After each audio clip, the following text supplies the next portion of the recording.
Alright, you guys. Another day, another game, another griefer, right? What can we expect? What's new? At this point, it's not a surprise. It's just every fucking game, you know? One-off game, you'll get some good teammates, but most of the time, it's just a fucking grief fest every fucking game, right? And Valve doesn't care. They think whatever, as long as these players are griefing each other, we'll let them grief, you know?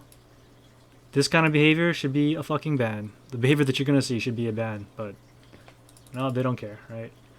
So this is another turbo game. This guy comes into the lane, right? When you're playing turbo and you see a Pudge, like Pudge gets banned in almost every game because nobody wants to play against Pudge, right? But if you see a Pudge on the other team, what is he gonna do at the start of the game? He's gonna drop a ward on one side of the river, and he's gonna try and hook somebody for first blood, right? Like it's not even a surprise. If you've been playing Dota for any amount of time, you've seen this. Like, you know that this is what they do. But apparently, Sniper doesn't know about this because he just walks out here, stands on the ledge, which would be in clear view of one of the most obvious ward spots, right? Like, usually Pudge is not gonna try and hook up here because he can't really see too far into here, right? But the ward here can see all across the river, so generally Pudge will try and hook from this side. But no, this guy doesn't care. Like, let's look at his camera, right? What is he looking at? Nothing. Doesn't even try to move, just gets hooked like an idiot. First blood, right? Maybe if you're gonna do this, like, you can try and bait the hook. You can just drop a ward down and then bait it, but he knows we have no vision here. Like, I'm saving this ward just to go get a little bit more vision out of it, right? But, you know, he's just standing there. He's first blood. Look at Invoker's net worth. Right? Easy first blood money for him. So now top lane's gonna have a hard time. So let's just skip ahead here, right? Skip ahead. Let's see the sniper, you know. He's playing this lane.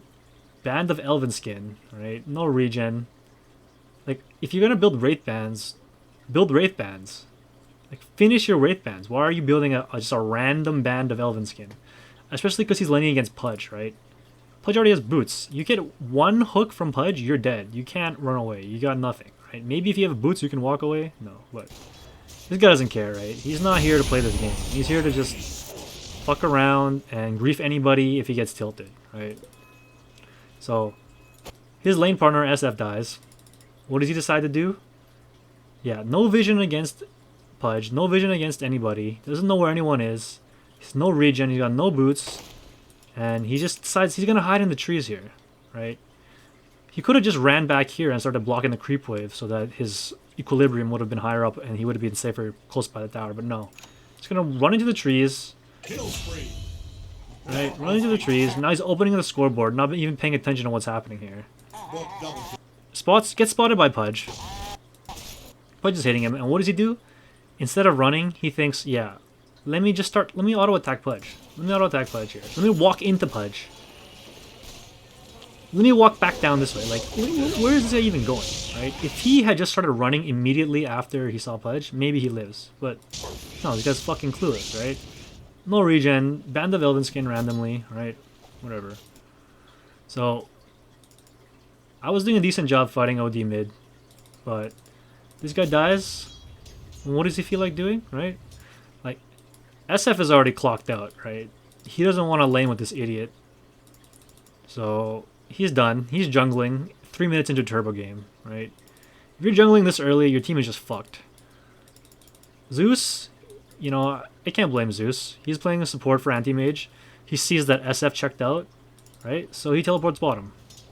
Nobody's in this lane, he teleports bottom. That's alright.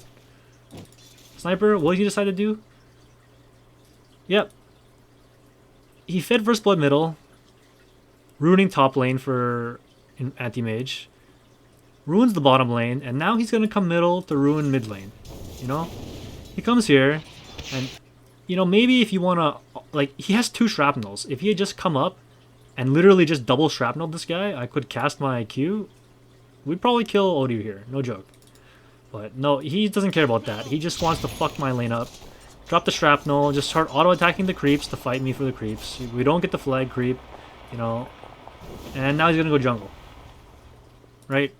Like, if your lane is fucked and you can't play the game, it's too hard for you to lane, you just don't have the mental, you know, fortitude to stay in the game, or you don't have the intelligence to, you know, figure out how to make it work, and you just want to go jungle, that's fine. Go jungle. Like, I don't care. SF jungling, I don't care. It's whatever, right? At least if you're jungling, you're not actively trying to fuck up somebody's game.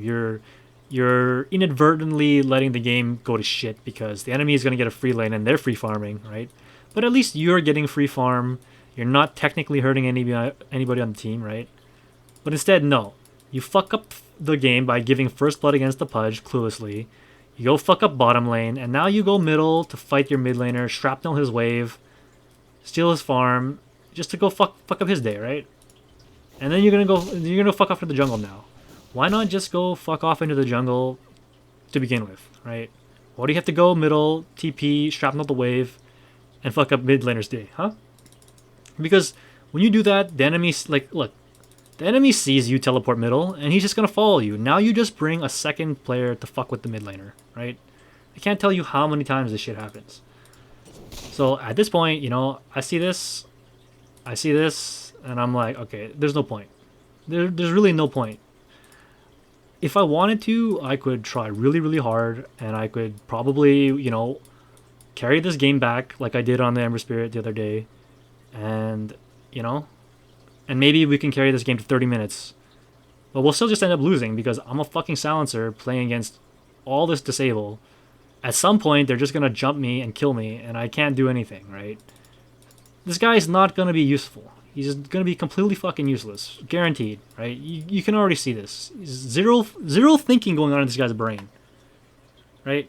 So at this point, I decide, yeah, I'm just going to follow this guy and fight him for his creeps. You know, you want to come fuck with me, fuck with my creeps after ruining the game? Sure. I'll just go fucking ruin your game too. Right? Now, you can tell me that I'm being toxic and, you know, I should be the bigger man and I should just ignore him.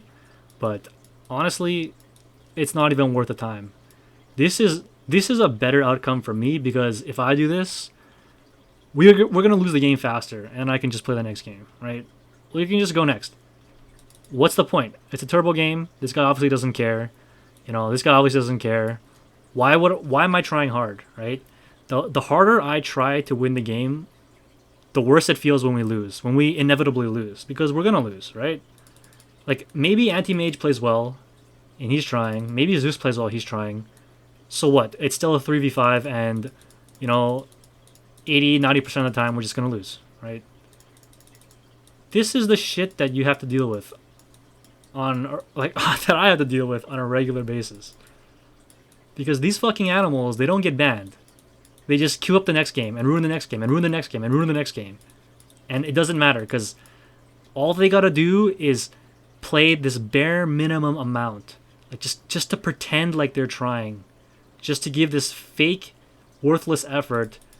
As long as they're not intentionally griefing, like running down middle and breaking your items, Valve doesn't care. Those are probably the only two things they care about. Even if you take sentry wards, observer wards, and you block every camp, Valve doesn't even care. I've seen people do that, and then they queue up for the next game right away. Nothing happens with them. Right? Because sometimes it's actually a good play to block your own camps. Like, if the enemy has control over whatever area and you want to block the camps to deny them, you know, it can be a high-level play. But no, these guys, they get away with fucking griefing every single game. Nothing happens to them. It's a joke.